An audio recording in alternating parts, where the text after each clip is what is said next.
സംസ്ഥാനത്ത് ശ്രദ്ധേയമായ മത്സരം നടക്കുന്ന മണ്ഡലമാണ് പേരാവൂർ. സിറ്റിംഗ് എംഎൽഎ സണ്ണി ജോസഫിനെതിരെ കെ ശൈലജ രംഗത്തെത്തിയതോടെ പേരാവൂരിലെ മത്സരഫലം പ്രവചനാതീതമാണ്. വിജയം നേടുമെന്നാണ് ഇരു സ്ഥാനാർത്ഥികളും അവകാശപ്പെടുന്നത്.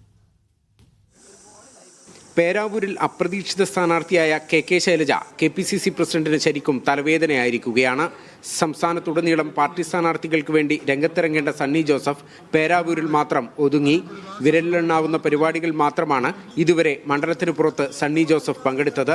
15 വർഷം മുൻപ് താൻ MLA ആയിരുന്ന ഘട്ടത്തിൽ നടപ്പാക്കിയതിനപ്പുറം മണ്ഡലത്തിന്റെ സ്വന്തം പദ്ധതികളൊന്നും സിറ്റിംഗ് MLA ചെയ്തിട്ടില്ലെന്നാണ് ശൈലജയുടെ ആരോപണം. ഒരു മണ്ഡലത്തിന്റെ വികസനം എന്ന് പറയുമ്പോൾ വിവിധ മേഖലകളിൽ കണ്ടറിഞ്ഞ് അതിൻ്റെ പ്രോജക്റ്റുകൾ ഉണ്ടാക്കി ഗവൺമെൻറ്റിൽ സമർപ്പിച്ച് നേടിയെടുക്കുന്നതാണ്. ഏതെങ്കിലും തരത്തിലുള്ള ഒരു സ്പോർട്സ് അക്കാദമിയോ അല്ലെങ്കിൽ ഒരു സ്റ്റേഡിയമോ അങ്ങനെ എന്തെങ്കിലും ഉണ്ടോ? ഉന്നത വിദ്യാഭ്യാസ സ്ഥാപനങ്ങളൊന്നും ഇവിടെ കൊണ്ടുവന്നിട്ടുമില്ല, കാണാനുമില്ല. എന്നാൽ ഇടതുമുന്നണിയുടെ ആരോപണങ്ങളെയെല്ലാം തള്ളിക്കളയുകയാണ് സണ്ണി ജോസഫ്.